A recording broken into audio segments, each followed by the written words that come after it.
이건 말도 안 됩니다. 어떻게 이렇게 완벽할 수가 있죠? 처음 한국과 함께 프로젝트를 진행했을 때 저는 충격을 받았습니다. 프랑스에서도 독일에서도 저는 뛰어난 패션 전문가들과 협업해왔습니다. 하지만 한국에서 만난 디자이너들과 생산팀은 차원이 달랐습니다. 제품 하나를 기획할 때 그들은 단순히 예쁜 디자인을 만드는 것이 아니라 기능성, 생산 효율성, 그리고 소비자의 감성까지 완벽하게 고려하는 방식을 가지고 있었습니다. 안녕하세요. 저는 레아 슈미트리 슈밋입니다. 독일에서 태어나 프랑스로 건너와 현재 파리의 유명 패션 대학원에서 디자인을 공부하고 있습니다. 저희 교수님은 종종 한국을 언급하며 앞으로 패션 산업에서 한국의 역할은 더욱 중요해질 것이다 라고 말씀하십니다. 그 말씀을 듣고 처음에는 고개를 갸우뚱했습니다. 한국이 패션 강국이라고? 저는 패션하면 프랑스와 이탈리아를 떠올렸으니까요. 하지만 직접 경험하고 나니 교수님의 말씀이 전혀 과장이 아니었습니다.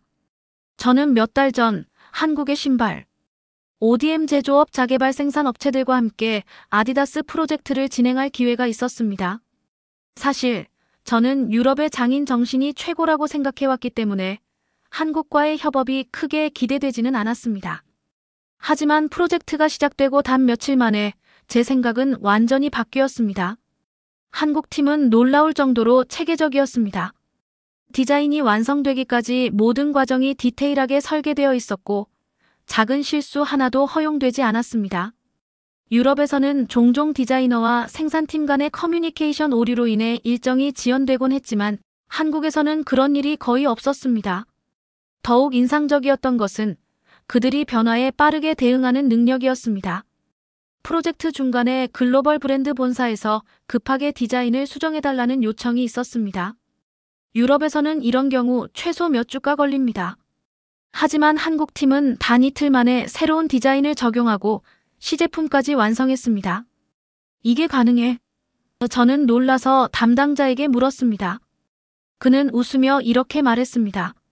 한국에서는 빠르고 정확한 것이 기본입니다.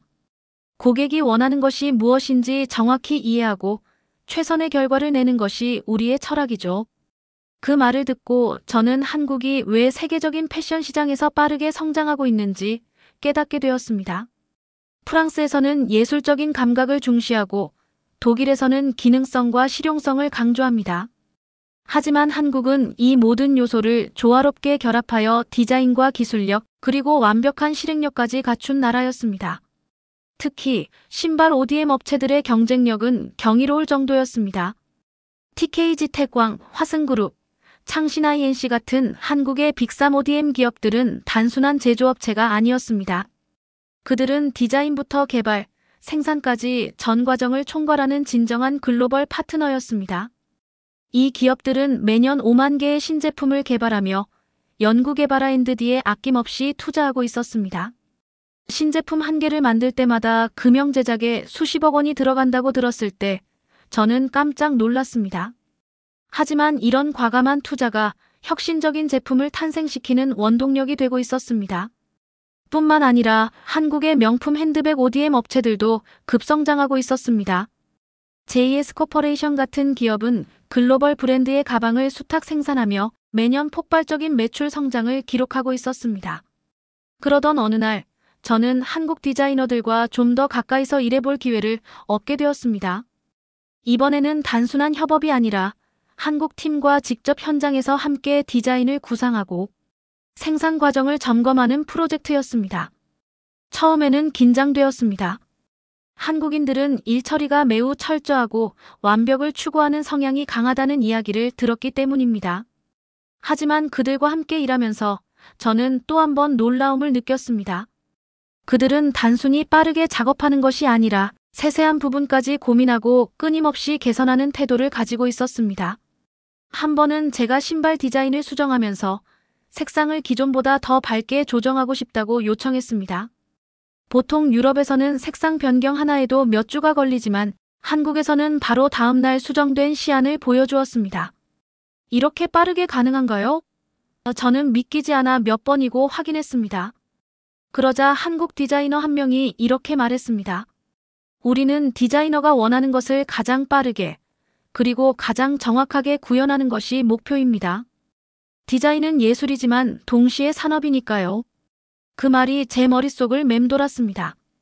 저는 유럽에서 패션을 배우면서 디자인을 창의적인 예술로만 여겨왔습니다. 하지만 한국에서는 그것이 비즈니스와 철저하게 연결되어 있었습니다. 디자인은 감각적인 것이지만 동시에 시장에서 성공해야 하는 실용적인 것이기도 합니다. 저는 한국에서 패션을 바라보는 새로운 시각을 배웠습니다. 그리고 그들과 함께하는 동안 저도 제 디자인 철학을 조금씩 바꿔가고 있었습니다. 그렇게 한국과의 협업은 저에게 단순한 프로젝트가 아니라 새로운 배움의 과정이 되었습니다. 그리고 어느 날 우리 대학원의 글로벌 패션 시장 분석 수업에서 한 가지 흥미로운 주제가 다뤄졌습니다. 교수님께서는 세계 패션 산업에서 떠오르는 국가들에 대한 토론을 제안하셨고 저는 주저없이 한국을 선택하였습니다. 저는 몇 달 전 한국의 ODM 제조업자 개발 생산 업체들과 협업하며 그들의 혁신적인 디자인, 생산성, 그리고 놀라운 실행력을 직접 경험하였습니다. 프랑스와 이탈리아가 여전히 전통적인 패션 강국으로 자리 잡고 있었지만 한국은 그들과 전혀 다른 방식으로 빠르게 성장하고 있었습니다. 하지만 토론이 시작되자마자 예상치 못한 반응이 나왔습니다. 한국이 패션 산업에서 세계적인 영향력을 가진다고요? 중국 출신의 한 유학생이 곧장 반박하였습니다. 그는 팔짱을 끼고 고개를 저으며 말을 이었습니다. 한국은 트렌드를 따라갈 수는 있겠지만 그 자체로 독창적인 디자인을 만드는 나라는 아닙니다. 유럽이야말로 패션을 선도하고 있고 중국 역시 자체적인 브랜드를 육성하고 있는 상황이지요. 하지만 한국은 여전히 서구 브랜드에 의존하고 있고 고급 패션보다는 대중적인 패스트 패션이 중심 아닙니까? 저는 순간 당황하였지만 그의 말에 쉽게 흔들리지 않았습니다. 한국의 패션 산업이 세계적인 수준으로 도약하고 있다는 것은 단순한 느낌이 아니라 실제 데이터를 기반으로 증명할 수 있는 사실이었기 때문입니다. 그렇지 않습니다. 저는 차분하게 반박하였습니다. 한국은 단순히 트렌드를 따라가는 나라가 아닙니다. 오히려 패션 시장에서 중요한 역할을 하며 독창성과 생산력을 모두 갖춘 국가입니다. 데이터를 통해 확인해 보시지요. 수업에 참여한 학생들의 시선이 제게 집중되었습니다. 저는 미리 준비한 자료를 화면에 띄우며 설명을 이어갔습니다. 먼저, 저는 한국이 글로벌 패션 브랜드의 핵심적인 제조 허브로 자리 잡고 있다는 점을 강조하였습니다. 한국의 신발 및 패션 ODM 업체들은 나이키, 아디다스 같은 글로벌 브랜드들의 핵심 파트너입니다. 단순한 하청업체가 아니라 디자인과 생산을 총괄하는 역할을 맡고 있지요. 실제로 한국의 대표적인 신발 ODM 기업인 TKG 태광, 화승그룹, 창신 INC는 매년 수십만 개의 신제품을 개발하며 전 세계 패션 브랜드들에게 혁신적인 솔루션을 제공하고 있습니다. 저는 관련 매출 데이터를 공개하며 한국의 신발 및 패션, ODM 업체들이 2023년 기준 9조 3천억 원의 매출을 기록하였고 2024년에는 10조 원을 돌파하였다는 점을 설명하였습니다. 수업에 참여한 다른 학생들이 고개를 끄덕이기 시작하였습니다. 하지만 중국 유학생은 여전히 회의적인 태도를 보였습니다. 그건 제조 산업의 이야기일 뿐입니다. 패션 산업에서 중요한 것은 브랜드와 디자인입니다. 한국은 자체적인 럭셔리 브랜드가 없잖아요. 저는 미소를 지으며 두 번째 근거를 제시하였습니다. 물론 프랑스와 이탈리아처럼 100년 이상의 역사를 가진 럭셔리 브랜드는 아직 없습니다. 하지만 한국은 세계적인 K- 패션 브랜드들을 만들어가고 있습니다. 저는 몇 가지 대표적인 사례를 들었습니다. 우영미 WOYOUNGMI는 프랑스에서도 큰 인기를 얻고 있는 한국 디자이너 브랜드. 파리 패션 위크에서 성공적으로 자리 잡았으며 유럽 패션 피플들 사이에서도 인정받고 있습니다. 그리고 젠틀몬스터도 독창적인 안경, 디자인과 감각적인 스토어 인테리어로 글로벌 브랜드로 성장하여 최근에는 루이비통 모에 헤네시 LVMH 그룹과 협업도 진행되었습니다. 또한 미스치프 앤드 엠부시는 글로벌 스트릿 패션 씬에서 주목받고 있으며 나이키, 디올과 같은 글로벌 브랜드와 협업하였습니다. 이 브랜드들은 단순히 트렌드를 따라가는 것이 아니라 독창적인 디자인과 감각적인 브랜딩으로 세계적인 영향력을 키워가고 있습니다. 수업 분위기가 조금씩 달라지기 시작하였습니다.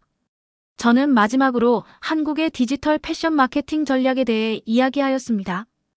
패션 산업에서 브랜드의 성공을 좌우하는 것은 단순한 디자인이 아닙니다. 소비자와의 소통 방식이 중요합니다. 한국은 전통적인 럭셔리 브랜드가 없어도 소셜미디어와 디지털 마케팅을 활용하여 패션 트렌드를 선도하고 있습니다. K-팝과 K-패션의 시너지로서 방탄소년단 BTS, 블랙핑크 등 글로벌 아티스트들이 한국 디자이너 브랜드를 착용하며 세계적인 패션 트렌드를 주도하고 있습니다. 소셜미디어 앤드 라이브 커머스는 한국의 패션 브랜드들은 SNS와 라이브 방송을 활용하여 글로벌 소비자와 직접 소통하며 브랜드 가치를 극대화하고 있습니다. 그리고 첨단 기술과 패션의 결합을 통해 삼성, LG 같은 IT 대기업들과 협업하여 스마트웨어, 기능성 의류 개발에 집중하고 있습니다. 이제 더 이상 패션은 단순히 옷을 디자인하고 판매하는 것이 아닙니다. 디지털 트렌드를 선도하고 기술과 결합하여 새로운 소비 경험을 창출하는 것이 핵심이지요. 한국은 바로 이 분야에서 세계적인 강점을 가지고 있습니다. 교수님이 흥미롭다는 듯 고개를 끄덕이셨습니다. 매우 설득력 있는 분석이군요. 한국이 패션 산업에서 단순한 트렌드 팔로워가 아니라 새로운 패션 혁신을 이끌어가고 있다는 점이 확실해졌습니다. 그 순간 중국 유학생은 더 이상 반박하지 못하고 조용해졌습니다. 토론이 끝난 후 몇몇 학생들이 저에게 다가와 한국 패션 산업에 대한 더 많은 정보를 물어보았습니다. 너무 흥미로운 이야기였습니다. 한국이 디지털 패션 마케팅에서 그렇게 앞서 나가고 있는 줄 몰랐습니다. 한국 디자이너 브랜드를 좀 더 찾아봐야겠습니다. 젠틀몬스터 같은 브랜드는 알고 있었지만 미스치프 같은 브랜드도 유명한 줄은 몰랐습니다. 저는 뿌듯함을 느꼈습니다. 한국은 더 이상 패션 산업에서 트렌드를 따라가는 나라가 아니었습니다. 이제는 디지털 패션, 혁신적인 디자인, 그리고 빠른 실행력으로 글로벌 패션 시장을 주도하는 국가가 되고 있었습니다. 그날 이후 우리 대학원에서는 한국 패션 산업을 바라보는 시각이 완전히 달라졌습니다.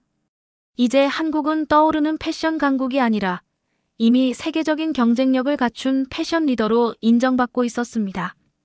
사실 저는 이론적으로만 한국의 패션 산업을 접한 것이 아니었습니다. 저는 패션 대학원에서 공부하는 동안 프랑스의 한 명품 브랜드에서 인턴십을 하며 한국과의 협업을 직접 경험하였습니다. 한국 기업과 계약을 맺는 과정에서 저는 처음으로 한국 기업들의 뛰어난 실행력과 신뢰도를 직접 체험할 수 있었습니다. 제가 속한 프랑스 패션 브랜드에서는 새로운 액세서리 라인을 런칭할 예정이었고 우리는 고품질의 원단과 정밀한 생산 공정을 요구하였습니다. 유럽 내 제조업체들과 협의했을 때는 생산 기간이 길고 견적이 높게 책정되는 문제가 많았습니다. 하지만 한국의 제조업체들은 달랐습니다.